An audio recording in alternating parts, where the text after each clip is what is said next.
I'll answer the question.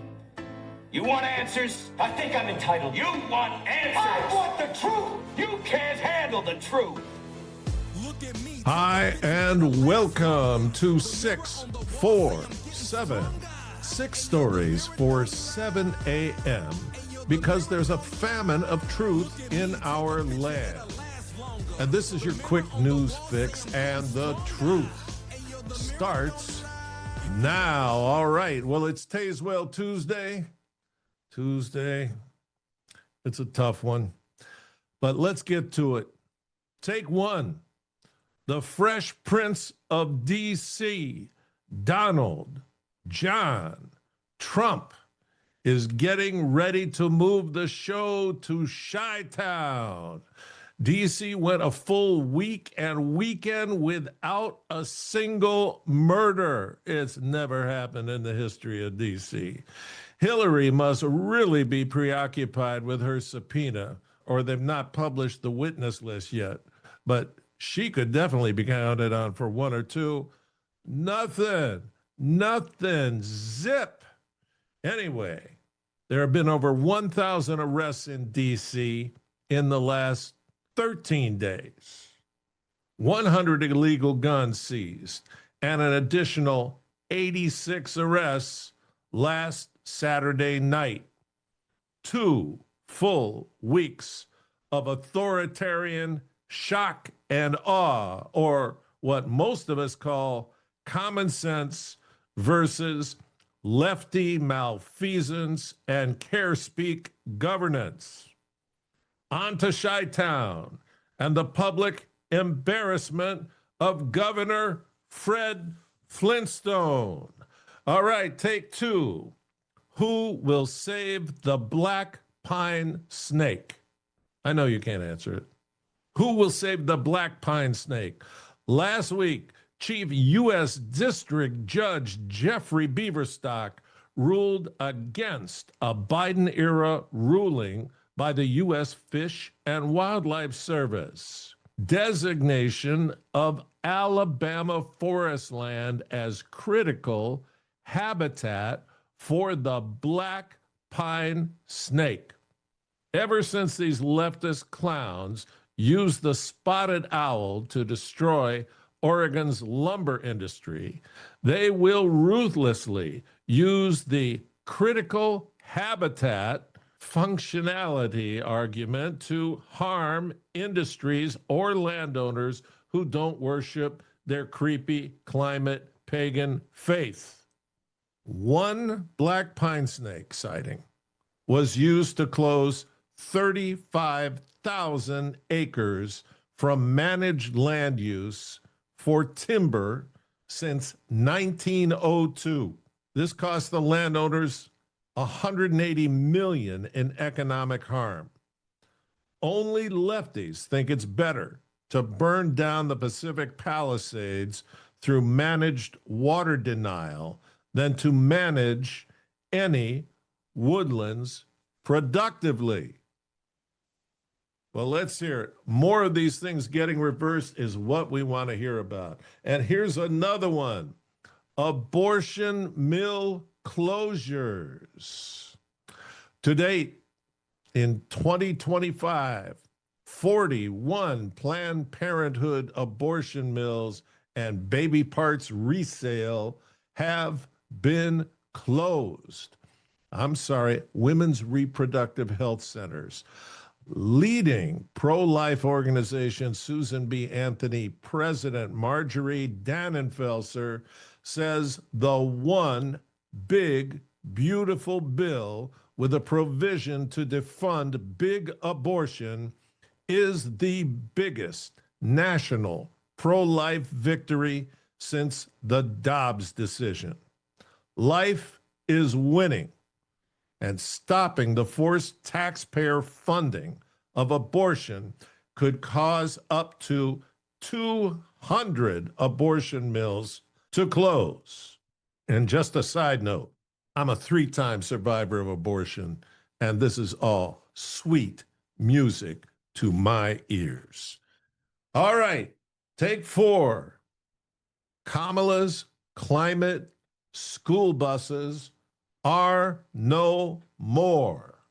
Kamala and Mr. Softy launched the $5 billion clean school bus grift in 2021. And I want you to note, the average yellow diesel-powered school bus costs 150 grand and is something you can count on to work all the time. The EV grifter bus costs $366,000 each. That's over 140% more. The diesel buses work incredibly well. The entire fleet of grifter buses either don't run or can't be fixed. And that's not the best part of the lefty climate pagan grift. Like the Green New Scam windmill fleecing, the EV grifter buses were made by a Canadian company called Lion Electric out of Quebec. Lion was given, wait for it, $5 billion by Kamala and Mr. Softy to deliver the PC EV fleet. They still owe the United States $95 million worth of EV grifter buses. But alas, like all Green New Scam grifts, the company, valued at $4.7 billion in June of 2021 because of the money they dumped in it, was recently sold for $6 million in bankruptcy court. The $95 billion in undelivered buses just disappeared. And the service contracts and the warranties for all those grifter buses, they're no longer honored. Obama's windmill buddies pulled the same crap. It will cost billions to clean up the windmill graveyards AOC and her grifter pals built to honor Gaia. A lot of Dems ran off with a lot of our tax dollars, and they need to be punished. If they spent all the money, easy day. We'll go old school, biblical on them. We will remove the dominant hand of each thief as a reminder. At least that way, you can only make the mistake twice. We're looking for retribution on these folks. All this Green New Scam stealing that happens from the Democrats. And the rhinos go along with it, but I don't think they make the money on it. They like to make their money on war. All right, take 5. Say goodbye to jolly old England.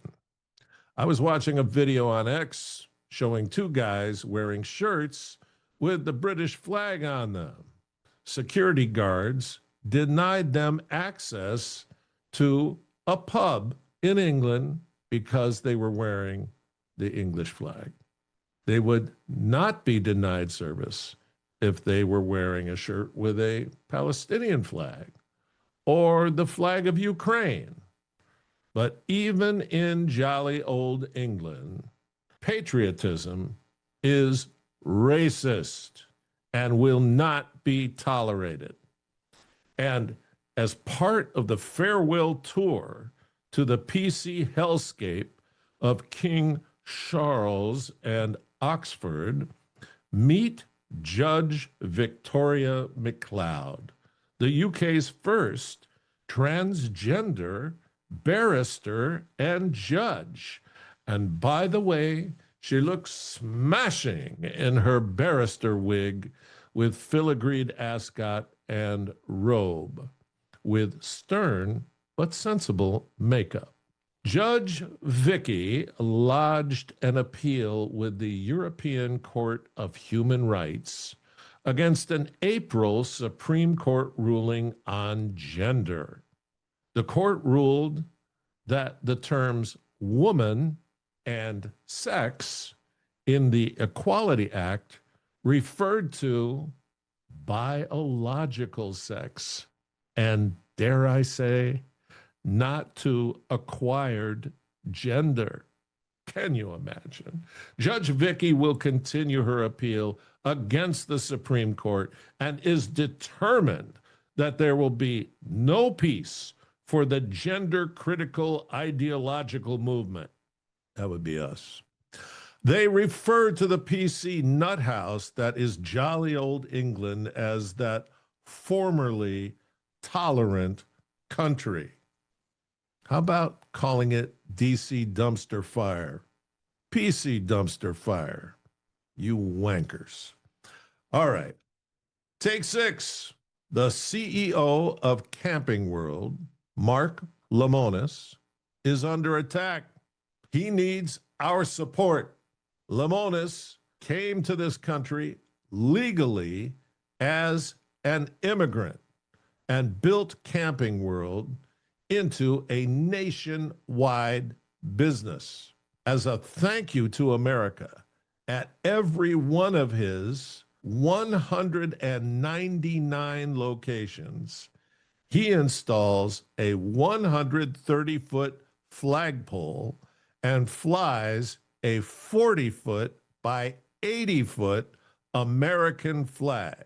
At many of his locations, the town fathers sue him because, wait for it, his flag is too big. The legal order is to take it down.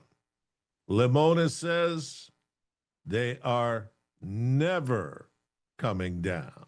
Don't tread on me, you officious, self-important, bureaucratic asswipes. But you know what? We're not going to be that way. We know that these people are never going to prevail. Lemonis is what our country is all about. People coming here from other countries legally, people working their butts off to create a business and to flourish and to bring value to the marketplace and to want to thank America for the opportunity to have freedom and to be able to build their dream life. That's what we're talking about. Tell all of your lefty friends to shut up about authoritarianism. This is the American dream, okay? They want to turn it into the American nightmare.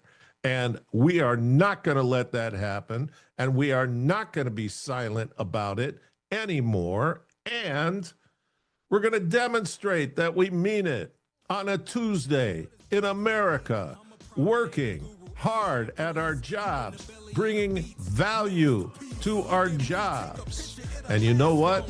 When we do that, and we do it with all of our effort and all of our smarts and all of our creativity, like Lemonis, God is going to bless you.